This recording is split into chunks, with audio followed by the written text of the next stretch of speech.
Enregistré. Alors, pour la toute première escale, direction l'Inde, où les femmes passent souvent, très souvent, au second plan, quel que soit le domaine. Mais il existe une exception.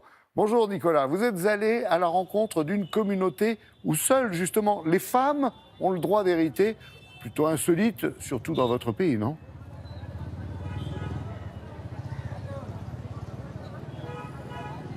Oui, bonjour Laurent. Effectivement, nous avons l'occasion d'en parler ensemble dans cette émission régulièrement. Ici en Inde, nous vivons dans une société conservatrice et patriarcale.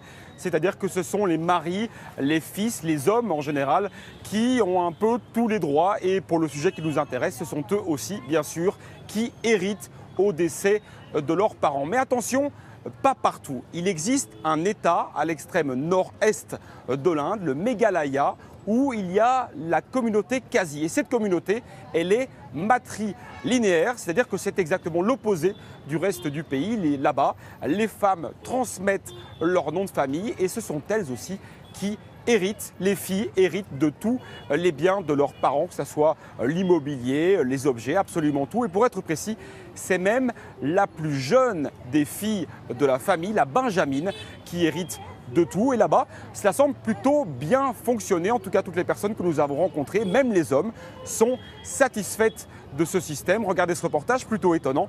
Il est signé Marine Giraud, Victor Bachtik et Lucie Young. Cette terre qu'elle travaille, ce sera la sienne. Car Ibarita est la plus jeune fille de sa famille. Chez les Khasi, peuple du nord-est de l'Inde, la tradition veut qu'elle soit l'héritière principale. J'aurai 60% des propriétés familiales, des terres et de l'argent de l'héritage. En échange, en tant que Benjamine, mon rôle est de m'occuper de ma famille. Ses 11 frères et sœurs se partageront les 40% restants de l'héritage maternel. Allez, venez manger. Car la société Khasi est matrilinéaire. Ici, ce n'est pas le père, mais la mère qui transmet son nom et ses biens. Tant que la mère est en vie, elle est responsable. Les enfants doivent lui obéir et lui doivent le respect. Comme sa mère, Ibarita deviendra la gardienne des finances familiales. Son époux lui verse même son salaire. Elle possède tout, lui rien. Notre culture est différente, nous devons l'accepter. C'est ce que nos ancêtres ont mis en place, alors nous devons continuer. La société Khasi est un ovni en Inde. Dans le reste du pays, les filles n'ont généralement aucun droit sur l'héritage et leurs responsabilités se limitent à la vie domestique. Ici, il suffit de sortir dans la rue pour voir le contraire. Les femmes sont visibles et libres. Bonjour, comment allez-vous? Pour ce chef Khasi, rien n'explique l'origine de cette société singulière, si ce n'est cette légende transmise depuis des générations.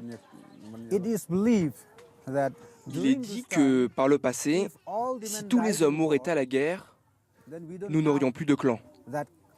Alors, ils ont décidé de transférer ce système patrilinéaire vers un système matrilinéaire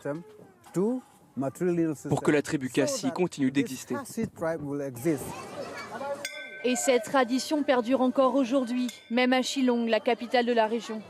Les Khasi sont fiers de leur modèle et ne le changeraient pour rien au monde. Nous sommes différents du reste du monde et les femmes ici sont respectées.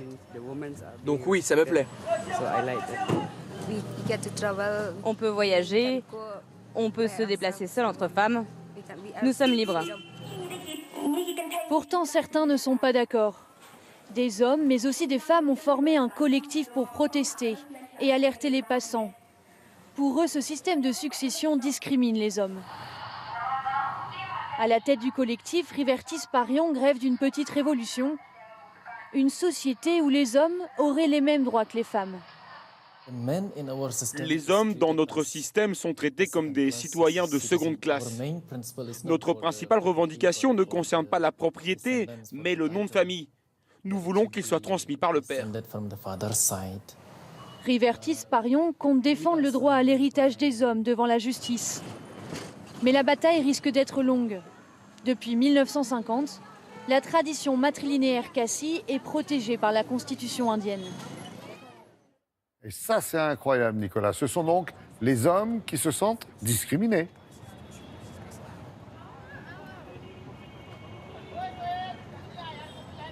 Oui, effectivement, certains d'entre eux se disent victimes et cela peut prêter à sourire, bien sûr, quand on sait ce qui se passe ailleurs dans le monde et même ailleurs ici en Inde. Là-bas, des hommes vont jusqu'à affirmer qu'ils n'ont aucune place dans leur famille, dans la société, qu'ils sont écrasés par les femmes. Mais ceux qui se plaignent sont une minorité. Vraiment, sincèrement, c'est ce que nous avons vu sur le terrain, dans la première famille que nous avons interviewée ou parmi les autres personnes que nous avons rencontrées là-bas. Les hommes sont plutôt fiers même de ce type d'organisation et du fonctionnement de leur communauté parce que si les femmes sont effectivement les gardiennes du patrimoine, les hommes restent les chefs de famille qui prennent les décisions et cet équilibre entre hommes et femmes semble satisfaire tout le monde.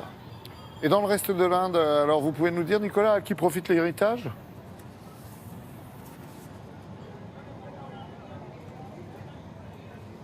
Alors légalement, garçons et filles sont censés être égaux face à l'héritage, en tout cas depuis 2005. La loi a évolué dans ce sens. Avant 2005, ce sont les fils qui avaient des droits complets sur l'héritage de leur père. Il n'y avait rien pour les filles. Mais dans les faits, les amendements de 2005 ne sont pas vraiment appliqués. Ils n'ont pas vraiment changé les choses, particulièrement dans les régions rurales et dans les milieux conservateurs. Les garçons seuls continuent à hériter de tout. Enfin, en ce qui concerne le nom de famille, ici en Inde, c'est toujours le nom du père et seulement le nom du père qui est transmis à ses descendants. Merci beaucoup, Nicolas.